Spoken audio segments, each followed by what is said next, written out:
देखिए, जिंदगी में ऐसे दौर आते हैं और कभी पिछड़ते हैं, कभी मिलते हैं।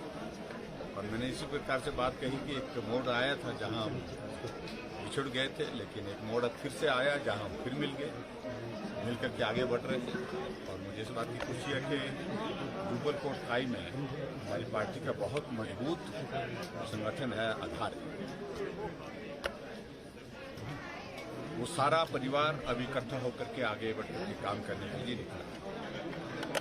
चेतन बरागटा जी की भारतीय जनता पार्टी में वापसी होने के साथ वहां पर पार्टी को मजबूती मिली है और उनके साथ साथ में जितने भी जो लोग वहां पर पार्टी से जुड़े थे उनकी विधिवत पार्टी में वापसी इस बात का संदेश है कि हम सब इकट्ठा हैं, वैचारिक दृष्टि से इकट्ठा हैं। हम पार्टी के लिए इकट्ठा होकर के काम पहले भी किए हैं। हम पार्टी को मजबूत करने के लिए, पार्टी की जीत दिलाने के लिए फिर से इकट्ठा होकर के काम करेंगे। इस भाव के साथ सभी लोगों ने आदरणीय प्रधानमंत्री जी की नीतियों पर अपनी आस्था व्यक्त की है और उनके साथ साथ में हमारे पार्टी के राष्ट्रीय अध्यक्ष जी के काम पर जो है आस्था व्यक्त करते, उनके नेतृत्व पर आस्था व्यक्त करते हुए पार्टी के सब साथी हमारे पार्टी में शामिल होकर के एकजुट होकर के काम करने के लिए आगे बढ़ रहे हैं। और सर, हिमाचल प्रदेश लोक सेवा आयोग के अध्यक्ष और सदस्यों की नियुक्ति को लेकर विपक्ष सवाल खड़े कर रहा है और कांग्रेस की राष्ट्रीय प्रवक्ता अलका लांबा ने कहा है कि सरकार चहेतों को रेवड़ियां बांटने का काम कर रही है।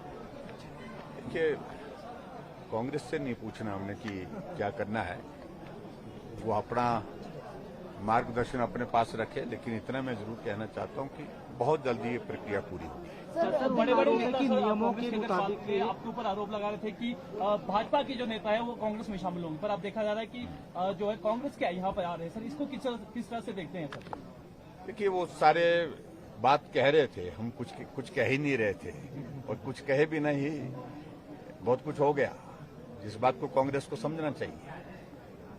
हिमाचल प्रदेश में कांग्रेस पार्टी आज नेतृत्व विहीन है और ऐसे में कांग्रेस के वरिष्ठ नेता जो वर्किंग प्रेसिडेंट थे, बहुत लंबा चिंतन मंथन हुआ कांग्रेस पार्टी में अध्यक्ष कौन बनेगा। बहुत सारे लोग अध्यक्ष के लिए दौड़े थे और अंततः निर्णय हुआ,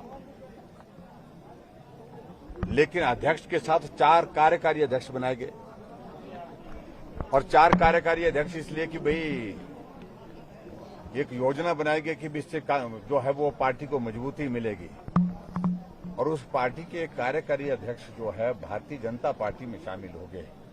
उस पार्टी के एक प्रदेश के उपाध्यक्ष वर्तमान में दोनों सिटिंग विधायक है, वर्तमान के विधायक है, दोनों भारतीय जनता पार्टी में शामिल हो गए। इससे साफ होता है कि कांग्रेस डूबता हुआ जहाज है और उस जहाज से सब लोग निकलना चाह रहे हैं, अपना जीवन बचाना चाह रहे हैं। अपने राजनीतिक जीवन की मैं बात कर रहा हूं, वो लोग उस तरह से ये भगदड़ मचेगी। आने वाले समय में अभी और भी ज्यादा देखने को मिलेगी। सर, दिल्ली के डिप्टी सीएम मनीष सिसोदिया के 20 ठिकानों पर छापेमारी की है सीबीआई ने, क्या कहना चाहेंगे? उनका कहना ट्वीट आया है कि ईमानदार सरकार है और कुछ भी नहीं मिला। देखिए, ईमानदारी के नाम पर उन्होंने बहुत कुछ कर लिया और जो एक्साइज का जो मसला है वहां पर, जिस बात को लेकर के वहां पर बड़े स्तर पर वहां पर घोटाले हुए हैं, उन सारी बातों को लेकर के वहां के लेफ्टिनेंट गवर्नर ने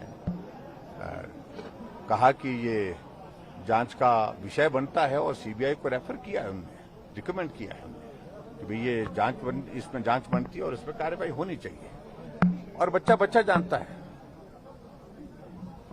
कि वहां दिल्ली में एक्साइज में क्या हो रहा है, किस प्रकार की सारी चीजों को वहां पर प्लान करके एक्साइज के माध्यम से पैसा इकट्ठा करने का उनने एक तरीका निकाला था। और ऐसे में मुझे ज्यादा नहीं कहना है क्योंकि अभी तो सारी चीजों को लेकर के कानून के मुताबिक जो कार्रवाई हो रही है वो हो रही है, लेकिन फैक्ट्स आने चाहिए, फैक्ट्स आने दीजिए, उसके बाद बात करेंगे। सर, गारंटी भी होना चाहिए, पीछे यहाँ आए थे, शिमला आए थे, 5 गारंटी आए थे। लेकिन मैं इतना ही कह रहा हूं कि सारी चीजों पर एक्सपोज हो गया आम आदमी पार्टी की बात है। कांग्रेस पहले से एक्सपोज है, और आम आदमी पार्टी अब हो रही है। किसान मंच का जो आंदोलन चल रहा है, बागवान जो बोल रहे हैं कि इकट्ठे यहाँ पर हुए हैं, जेल भरो आंदोलन भी अपन किया, आगे और चेतावनी दी है कि और इससे उग्र आंदोलन सिर्फ ऐसा मैं मानता हूं, उसमें अब किसानों के हित से ज्यादा, बागबानों के हित से ज्यादा राजनीतिक हित जो है वो सामने आ गया है उनके। मैं आग्रह करूंगा उनसे कि जो जेन्युइन इश्यूज है उन पर हमारी चर्चा हुई है, बातचीत हुई है, उसके समाधान करने के लिए कुछ कदम हमने उठा लिए हैं, कुछ कदम उठाने के, लेकिन कम से कम बागबानों और किसानों को गुमराह करने की कोशिश मत करो, इसमें राजनीति लाने की कोशिश मत करें। सर, अब एनपीएस वाले सर 7वां दिन है आज उनकी कर्मिक भूख हड़ताल पर।